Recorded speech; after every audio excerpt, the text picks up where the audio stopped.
Hey there peeps, and welcome to a special video. And today I am heading up to Cooperstown, New York for the Baseball Hall of Fame. It's going to take me about 6.5 hours to get there, but that's okay. We can handle it. Yeah, I'm going to be doing a little bit of vlogging, taking a ton of pictures. I'm going to try out my new camera that I got and all my new gadgets. And most importantly, I'm just going to enjoy myself for almost a day worth of baseball heaven. Oh my God. And it is going to be absolutely spectacular.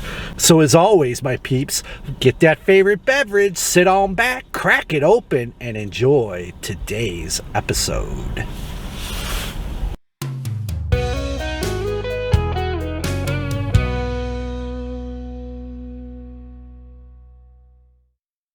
Hey there peeps, and welcome to a very special stream tonight as we are heading to Cooperstown.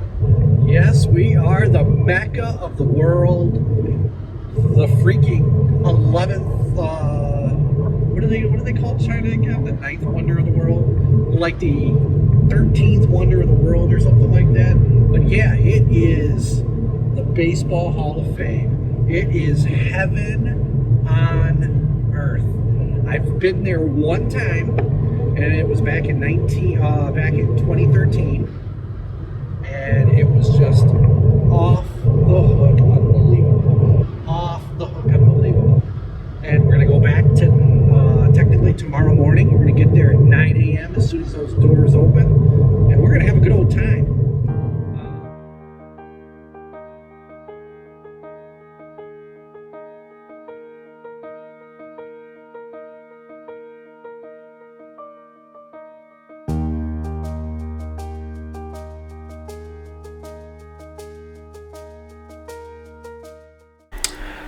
Alright peeps, we have made it to, I don't know how to pronounce this, but we've made it to the first night. It is now morning, so it's about 7 o'clock. So we're going to start to get ready, go grab a quick little breakfast and head on out, and hopefully be up in Cooperstown by 8:15. I'm hoping.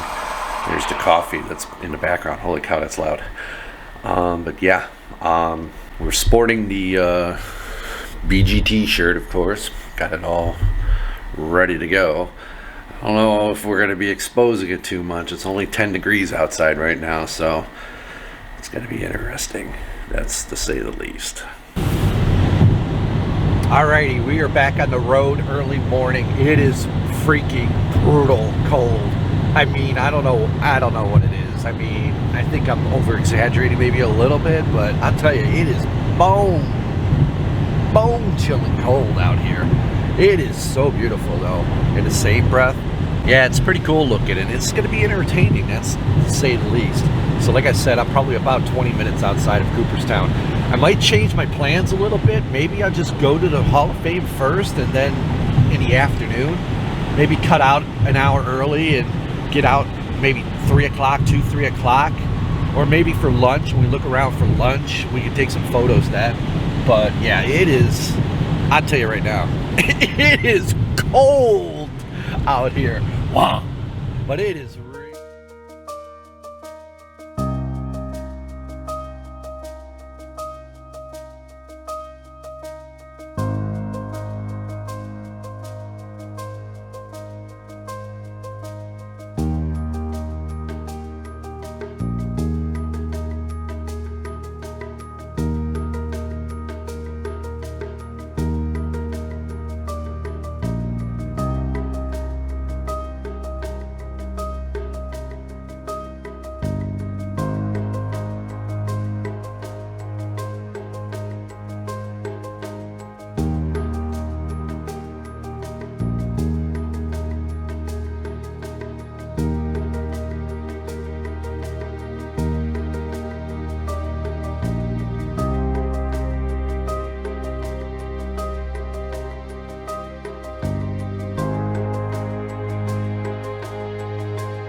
right, peeps, we're here. We're walking down Main Street right now. It is cold. Oh my goodness, it's cold. You got to park a little bit down at the end of the Main Street, which is no big deal. All the parking around here is like 2-hour parking. We can like swing around a little bit. Let's see, there's like nobody here. It's normal, which is kind of cool. And yeah, we're gonna get close to the building, so let's take a peek. Alright peeps, this is what you call God's Palace right here. This is the Baseball Hall of Fame. And it is definitely God's Palace. Oh, I'm so excited to get in, and I'm even more excited to get out of the cold. Nah, it's alright. Alright, we are inside. We are making it to where you want to start, the second floor. This is pretty much the timeline of baseball. So it just starts. So it starts by giving you a history of the game and how everything started.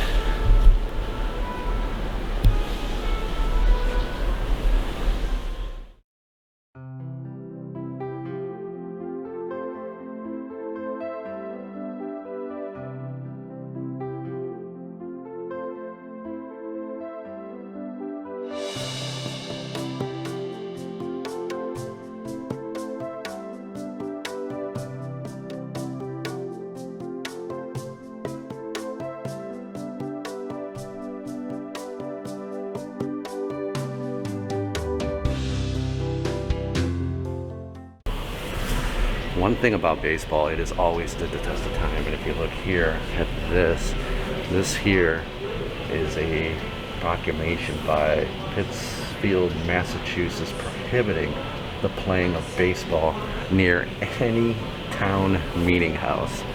So I guess even back in the day in 1791, they were breaking windows like we used to do. One of the toughest positions that I could ever find somebody to play is catcher. If you got a great catcher, you're gonna have a great team. And all the equipment that they use nowadays, look what they used back then. They were lucky to even get a face mask. Imagine catching a 99-mile-an-hour fastball with that glove. And how about those cages? I'll bet you $100 a couple of balls got through those cages.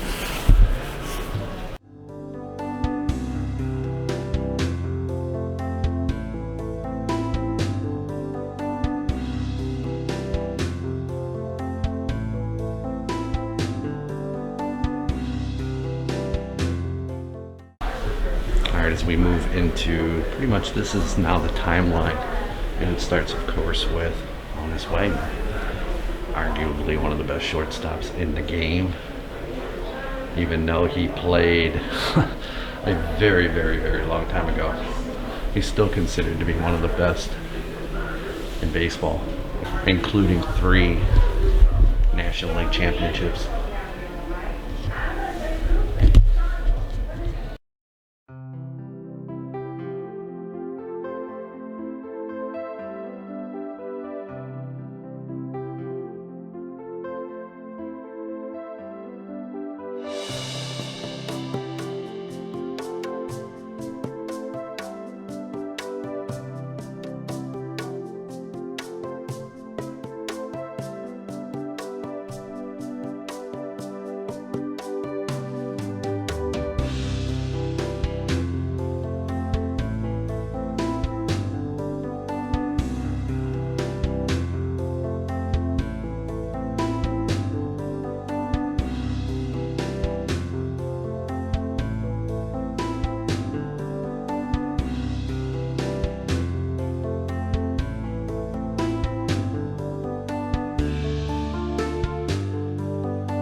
When you're in the Hall of Fame, there's a complete exhibit that is just exclusively to Babe Ruth.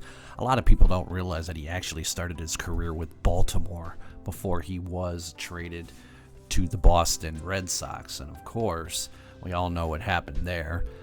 He decided to hold out, and Boston did not want to pay him because he wanted $10,000, which was just incredible at the time.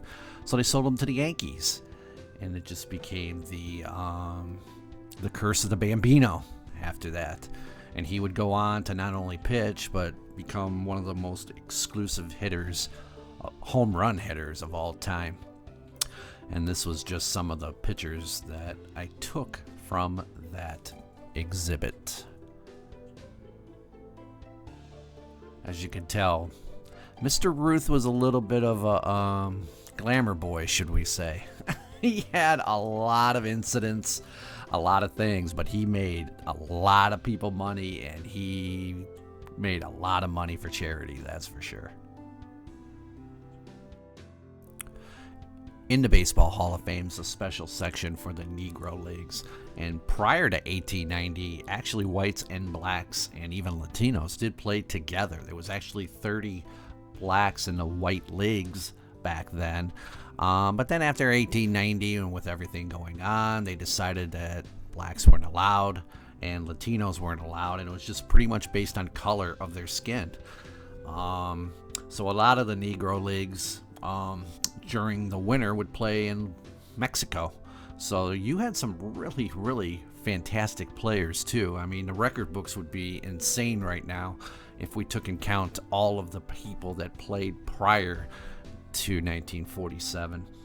And of course, in 1947 is when Jackie Robinson made his debut in baseball on April 15th. And then a couple of months later, it would be Larry Doby in the American League making his debut, which would have been July 5th of 1947. But the Mexican League was definitely willing to take the Negro Leagues, that's for sure. And there was all kind of little special events coming around. There was East-West games. You would have black versus white games.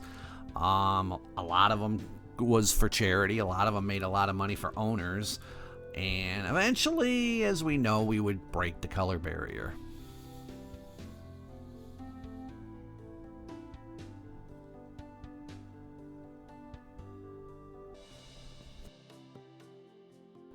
Another section of the Hall of Fame is dedicated to the All-American Girls Professional Baseball League. Of course, we've all seen League of Your Own, but the one thing that I got out of this time that I didn't realize is that there was actually a few women owners back then.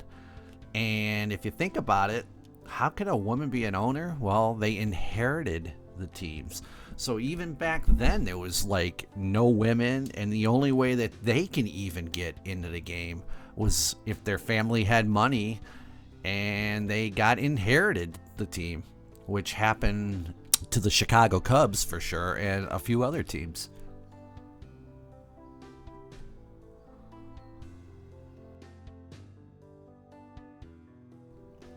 So once that skin barrier was broken, it just opened the floodgates for all of the Central American countries and the Caribbean islands and everybody to come over and play baseball here in the States. And as you can see, there's a special section dedicated to the Hispanic area, along with other countries, including Mexico and Venezuela and Cuba and all that fun stuff. And it's pretty cool to see all of the players that played baseball in those islands and came over to the States to play. Baseball is such a loved game in so many countries. Sometimes I'm afraid that us Americans just are trying to Americanize the game a little bit too much. But we can talk about that at a later time. Alrighty, I think I'm going to take the time now to wrap up part 1 of this video here. I've decided to break it up in 2.